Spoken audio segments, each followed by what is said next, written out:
Bismillahirrahmanirrahim. Assalamualaikum semua dan adik-adik murid-murid semua. Bersama dengan saya Cikgu Suparman untuk kelas Pendidikan Islam tahun 4 bidang ibadah. Tajuk yang kita nak belajar hari ini ialah Mari bersuci. Okey, macam biasa murid-murid, siapa malas? Saya Road. Dan jom kita belajar bersama-sama. Buka buku teks, buku surat 114. Jom. Baik murid-murid, buka muka surat 114, buku teks. Okey, kita tengok buku teks buku surat 114. Tajuk Mari Bersuci. Kita tengok dulu perbualan cucu dengan datuk dia di kampung. Kita tengok cucu dia tengah main dengan apa tu, dengan ada ayam kan. Tengah main lari-lari. Okay, tengok nombor 1. Tengok tu Hafiz terpijak tahi. Tahi apa? Kita tengok. Buah. Itulah kalau tidak berhati-hati kan dah terpijak najis. Okey, 3. Apakah erti najis tu? Okey, 4. Najis ialah semua benda kotor yang menghalang daripada sah salat seperti darah dan tahi. Okey, najis ialah semua benda kotor yang menghalang daripada sah salat seperti darah dan tahi. Okey, tengok. 5. Oh, baru Fatah tahu. Okey. Tengok. Jenis-jenis najis. Kita tengok, okey. Kita belajar hari ni jenis-jenis najis. Jenis najis ni terbahagi kepada 3. Najis pertama ialah mukhaffafah. Kita dengar pun ringan, jangan mukhaffafah. Yang kedua najis mutawassithah. Okey, 2 najis mutawassithah. 3 najis mughallazah. Ingat yang pertama najis mukhaffafah. Ni najis mukhaffafah. Okey, yang kedua najis mutawassithah.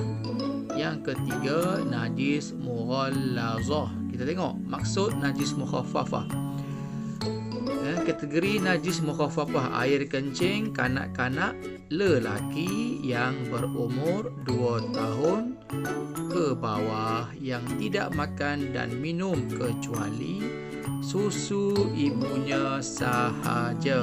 Okey, yang kedua najis mutawassithah, najis selain najis mughallazah dan najis mukhaffafah. Contoh air kencing, tahi dan darah. Sebagaimana ni yang terpijak tahi tadi kan, tahi ayam, tahi itik, tahi lembu.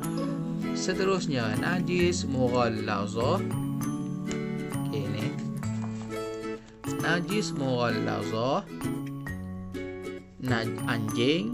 Okey, mughallazah ni yang paling berat ni, yang paling berat sekali. Anjing, babi dan keturunannya serta segala perkara yang berkaitan dengan kedua-duanya. Tak kira lah air kencing ke, air liur ke, darah ke. Okey, yang datang daripada babi atau anjing kita dipanggil najis mughallazah. Ingat, okey. Yang paling ringan sekali najis mukhaffafah, air kencing kanak-kanak lelaki berumur 2 tahun ke bawah. Yang kedua najis mutawassithah, okey, tahi, okey, air kencing, darah. Yang ketiga najis mughallazah, anjing, babi dan keturunannya serta perkara yang berkaitan dengan anjing dan babi, liur, air kencing kan, tahi, macam-macam lagi lah. Okey, terbahagi kepada 3 ni najis. Kita tengok seterusnya cara membersihkan najis. Okey, cara membersihkan najis. Yang pertama najis mukhaffafah. Macam mana kita nak bersihkan dia jika terkena awak, terkena tempat tidur, tempat tengok TV kan. Awak ada adik kecil, tiba-tiba adik kecil awak tu kencing. Tengok macam mana guna. Macam mana nak basuh? Renjiskan air mutlak ke tempat yang terkena najis. Air mutlak ni apa dia? Air mutlak ni, air mutlak ialah air yang bersih. Okey, ambil renjis, lap. Renjis sekali lagi, lap.